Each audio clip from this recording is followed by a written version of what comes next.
Hello, hello, I'm your host, Chantel Do Tell, and if this is your first time here, welcome, and if you're returning, welcome back to That's for Girls.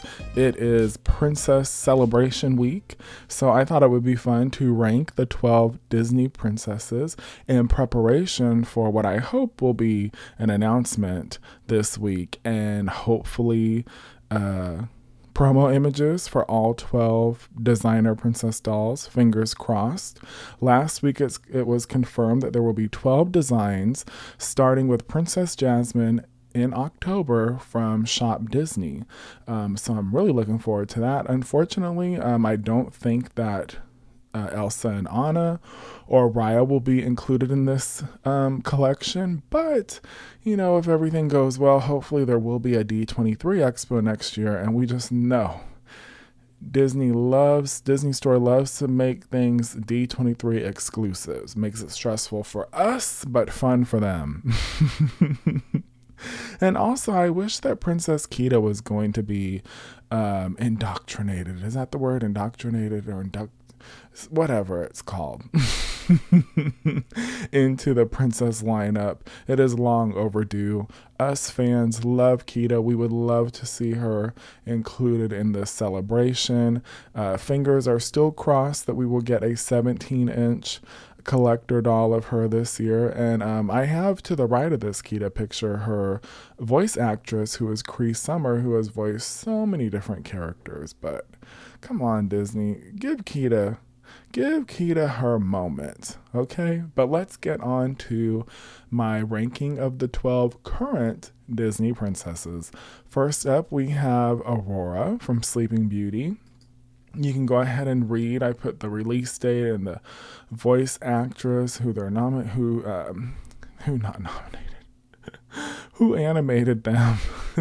It is currently 1:30 in the morning, and I'm doing this. So I'll be real with you. Aurora is not one of my favorite princesses. I enjoy her interactions with her fairy godmothers, while she's Briar Rose. I love Farrah, Fauna, and Merryweather, and I love Maleficent. Unfortunately, she's not even in this movie. She's asleep for most of the movie, okay? But no hate to the Aurora fans out there. If that's your girl, that's your girl. Let's move along to number 11, the fairest of them all. Oh, Lord, I cannot do that. Adriana Casalati, you had some pipes, because, Lord, I cannot do that. But, Snow White was released in 1938. And, for Snow White, it's one of those films that I did not really see growing up as a kid. I do remember my grandma enjoying it and saying, that was one of her favorites. And at that time, Snow White hadn't even been released on video cassette, if I'm remembering correctly. It has been a long time. But so my only memory of Snow White is long ago, the Disney Channel was kind of considered like HBO, and then you had to pay for it. And they would show clips around Halloween time of the part where Snow White is running through that forest. And, she's screaming and she falls into that pit with the water and the trees. I always thought it was so scary. So, I did see Snow White once it was finally released on VHS tape. And, it was cute. Much like Sleeping Beauty, I really love the Evil Queen. The Evil Queen is one of my favorite of the villains. So let's move right along to number 10, which is Belle from Beauty and the Beast. Beauty and the Beast is turning 30 years old this year. Can you believe it? Us millennials are getting older, even though they like to lump us in with Gen Z. It's no, we are close to 40, turning 40, and well into the 30s. But I included this poster as this image because I remember one of my teachers. I went to a performing arts school for elementary school and middle school, but this was in elementary school. And there were 3 teachers. You had your music teacher, your drama teacher, and your arts teacher. So it was the drama teacher that he had all the Disney posters on his, we had big cabinets in the room So, and then I remember he had like a little mermaid doll. He had a picture of Jodie Benson with an autograph. Like that was the classroom I wanted to be in, because all of us that were in the FAME program, we were kind of split up to the different classrooms, and then we would go, switch out and go to the different teacher, like different weeks or whatever. But I wanted to be in his class full time because it was just, if you're bored, you can just look at all the cool Disney stuff. But I'm wondering, does anybody know why her ensemble is pink and purple? Is this like a early concept, or what was Disney? What was going on? But I'm glad that they went with the blue and the white, because pink and purple is cute, but it doesn't really fit the whole vibe of Beauty and the Beast or the time frame. And what I love about Belle? Belle teaches people to love people. Look past the outside. Look what they bring to the table. Look what their inner beauty is. And I think that's just a beautiful message that people of all ages can learn from. And next up, I have Merida coming in at number 9. Funny thing is, when I was researching this, I don't know how true this rumor is. Like, the internet, sometimes they like to make crazy shit up. Reese Witherspoon apparently was in the running to voice Merida. Oh goodness, let me tell you, I grew up with my grandmother is from Scotland, has a very, heavy Scottish accent, and but I can't imitate it, even though I grew up hearing it, I can't give you an imitation of it. But I could not imagine, because Brave, is from, off the top of my head memory, has a complete Scottish cast, so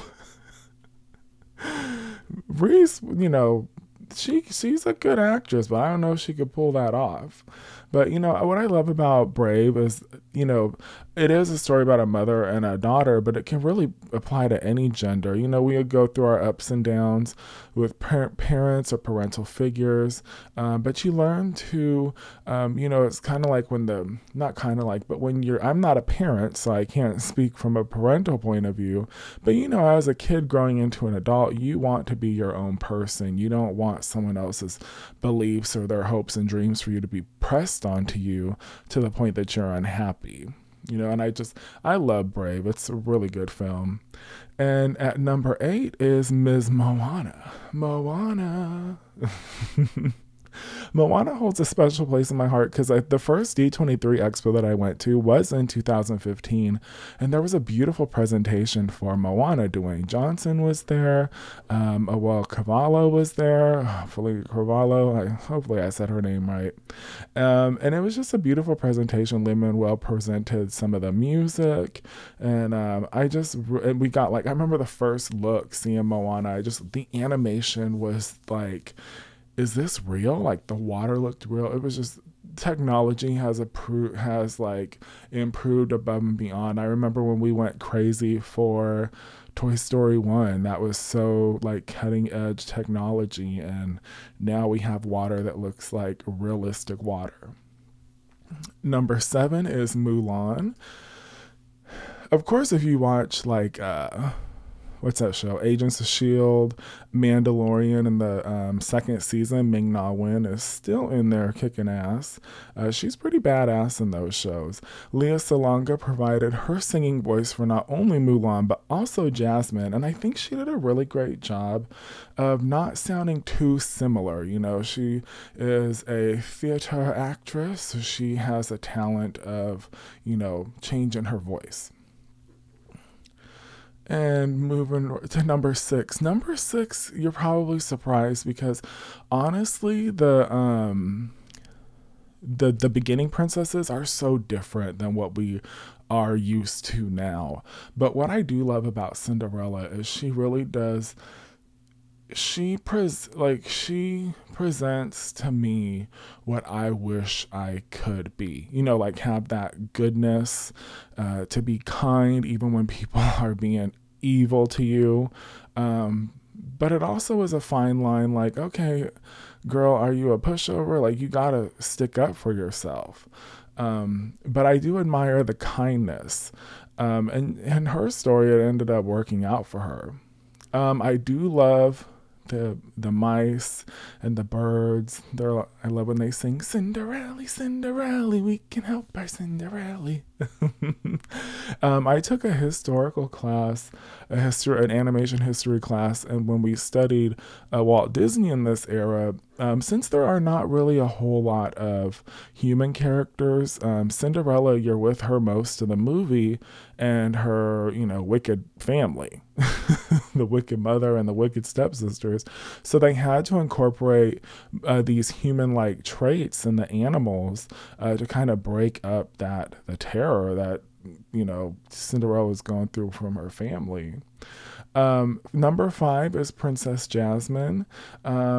I love Aladdin. I remember shopping for, at that time, action figures came out. There were Aladdin action figures, and they had Jasmine in her purple ensembles, and I was just so impressed because, previously to that, it was just dolls. So, some people feel about, little boys having dolls. They don't like that. So, and it really sucks when you love the characters so much. I've always been a character driven, whenever I get dolls or figures, I have to really enjoy the characters.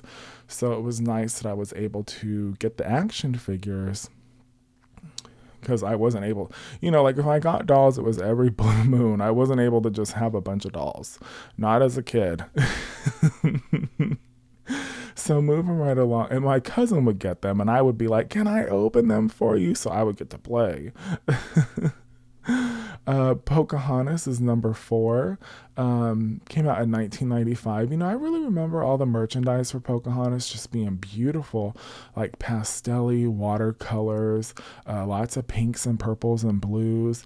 And I loved seeing Pocahontas had action figures as well. And they came with little sunflowers or, little accessories like little rug, a little fire thing, a piece of fish, things that you would find in the film that they had.